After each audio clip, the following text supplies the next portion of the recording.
Meine Damen und Herren, hier sind sie jetzt, die White Stripes. Welcome to my show. Thank you. And you'll be on tour for quite a long time now. Will you be able to write new stuff while you're on tour? Don't you do that? I don't do that very often, no. It's hard to be inspired in a hotel room, you know, or a bus or something, or backstage. I need some little bit of peace and quiet. Yes, but it's like a few days off somewhere on holiday? Sometimes I do that, yeah, but usually mostly at home. I like to be at a piano a lot of the time. Okay. It's helpful. There's this song, I don't know if you've heard of it, Thank You Jack White, on the new Flaming Lips That's EP. right, yeah. You don't have very much in common with them, but one thing you have definitely is this childlike, naive approach to music. And would you say that that is the ultimate key to heartfelt music? Well, it's definitely a trick, in my eyes, to get closer to honesty. I like to do that. In one way, it's an easy way out. It's an easy way to get towards honest emotions because kids don't lie, children don't lie. I don't think so. I like to use that a lot. It makes it easier for me. But that sounds like something that's deliberately done, like a master plan. It doesn't happen. You have to force yourself to be. Well, just because you are an adult, you know, I mean, you have to like eradicate the sort of adult responsibility thoughts in order to get to that honesty. You know, adults to me are just taller children in my mind. Yeah. It's the same feelings are still there. Just all the responsibility and experiences sort of clouds the innocence, I guess. Can you remember what fascinated you as children? Sort of what sort of music you were into? Oh, I love musicals a lot. The Music Man, The Sound of Music, things like that. To sing along, stuff? Very much, yeah. Okay. I sort of find, because I just had a baby, and we sort of often think about what music do we play to her. And, you know, you don't want to sort of indoctrinate good style music, because somehow children don't have style. They like things like Right Said Fred, also sort of cheap dance music, for example. You never know what they're going to like, yeah. Exactly. Well, the Bible says that if you raise a child the way you want, they'll never leave you. They'll never leave that way. So I think if you make them listen to good music, I think they'll end up liking it when they're older. Yes. You know that kind of thing where you yell at your parents maybe, and then when you go to school and someone makes fun of something about your parents, then you all of a sudden defend them. You know. Yes. I think it would work. I think you can play them whatever you want. Would you say the White Stripes are the ultimate result of your childhood fantasies? I think so.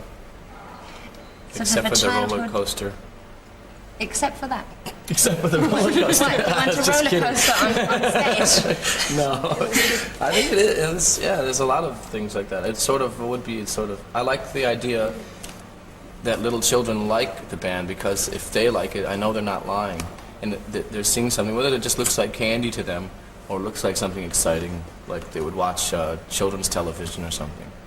I like that. If little children didn't like us at all, and we always heard it, oh, my kid doesn't like the White Stripes, but I do, that would be depressing to me. But I think it is sort of, it feels like that. It feels like that's what the children, if they were thinking up a little dream in their head, that would be some sort of cartoonish band that they would be in, would be like the White Stripes. Yeah. Don't you think? Maybe.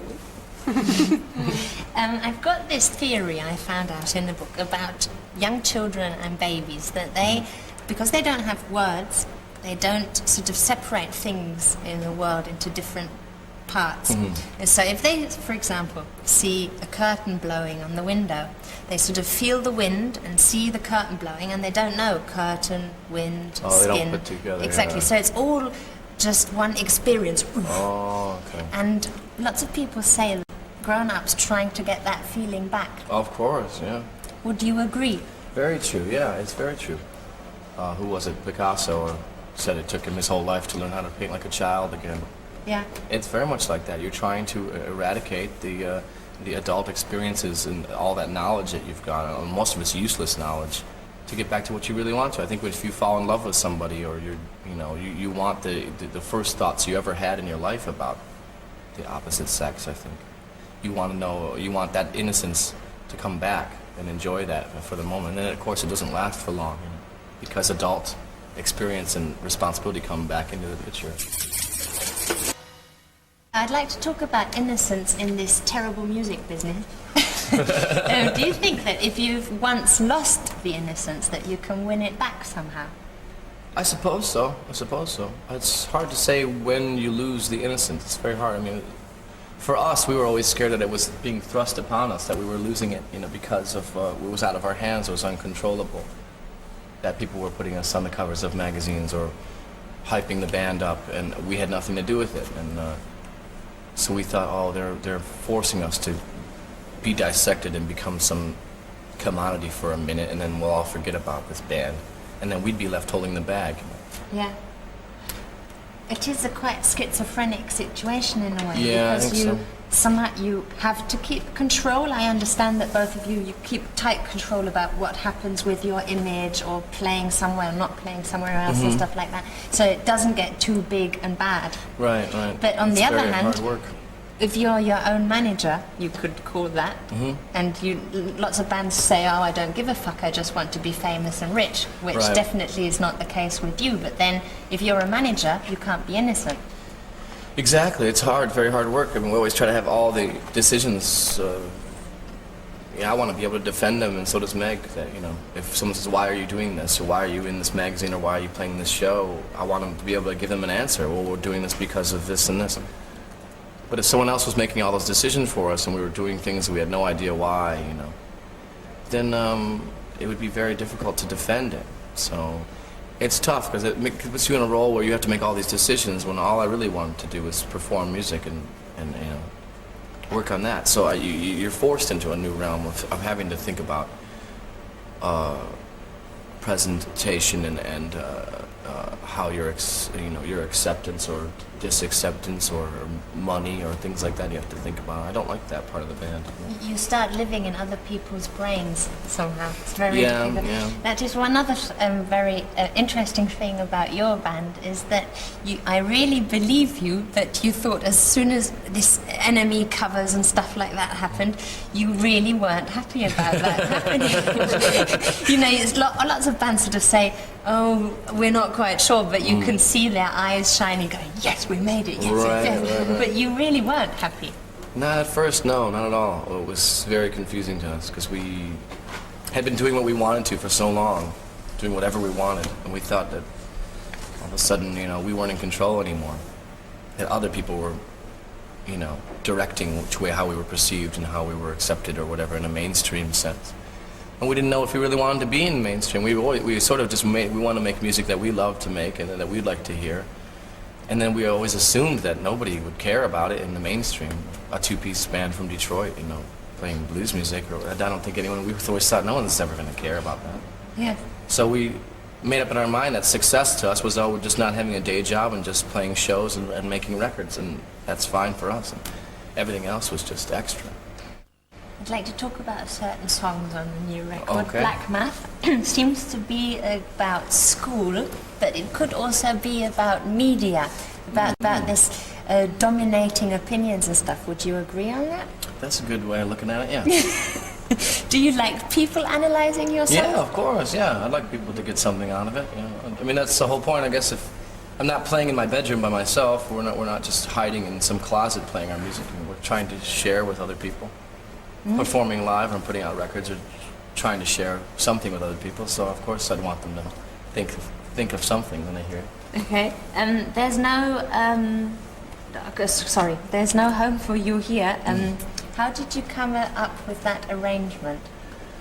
That was sort of I think we probably went too far with that song. It seemed to be how explosive can we make this song just with 8-track recording we were using, How gigantic and explosive can we make this? And I think it just became a thing where we just built it up and built it up. And I think it's just very unlike what we really are good at doing. So I'm not too proud of that one. So was it a topic where you were recording it to keep it smaller? Oh, we always are just very quick and very fast about things and not adding too much that doesn't need to be there. Yeah. Keeping it just as minimum as it can be. But that song was, oh, let's just forget that for a second and let's just try to make this a gigantic explosion of a song. But I think it was a bad idea. Really? I think so, yeah. I don't. When I listen to your record, I can't help thinking, oh my God, what are they going to do next? Is that something that you think about already, or do you try and keep it out of your head? It's interesting to me to see what with just a minimal amount of materials, of instruments, just guitar, drums, piano, vocals, what two people can come up with just those, we don't use computers or any drum machines or anything like that. So what can just two people come up with? What's capable? What are they capable of? I like that idea very much. Yeah, good.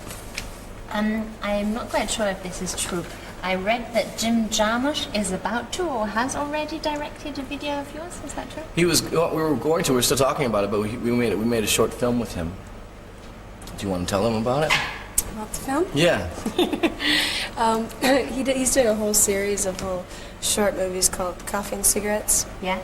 And he's got quite a few of them already. And we did one with him. It's about 5 or 10 minutes long. And he's going to compile them all, I guess, and put them in one movie. He has one with Jizza and RZA from Yeah, Wu-Tang there's- Clan, and it's one with Iggy Iggy Pop and Tom Waits. But you acting. Yeah, as In ourselves. This is playing ourselves. Playing Oh, ourselves. okay. And then, were you at all thinking of having him as a director for your music Of video? course, yeah. We've been talking to him Yeah. for a while. We Has worked he out a said really yes great yet? idea. We worked out a really great idea, but it was too expensive to try to do it, so we had to put it off for now. Maybe this year we can. I hope. Well, I'm I hoping can't to. imagine something can be too expensive to do now. Well, yeah. Exactly. After all the touring, are you able to have a break, sort of have No. a few months off? No. What are you doing after the tour then? Well, we'll be touring for the rest of the year. And then? Yeah, and then we'll be probably working on the next record. There's never any time off anymore. I've given up on that. Really? But won't you go mad one day? Yes. Yes? Yes, we will. And kill yourselves or whatever? Could happen, yeah. Good. No, you have to have some holiday. No, when it gets too crazy, we'll take a break. Okay. Thank you very much. Oh, thank We're you. through already. All right, that was good. Thank you. I love the sound of your voice. It's very good. Do you mean the It's accent or delicate. the... No, it's delicate. Thank you. Yeah. Would you like to join the band? Yes, please. I would actually. Exactly. Give up my job. Yeah. Megan, I would like to thank you very much for sending these copies of Ronaldo and Clara in for us, a film we've never seen, and we will watch them as soon as possible. Thank you very much, Germany.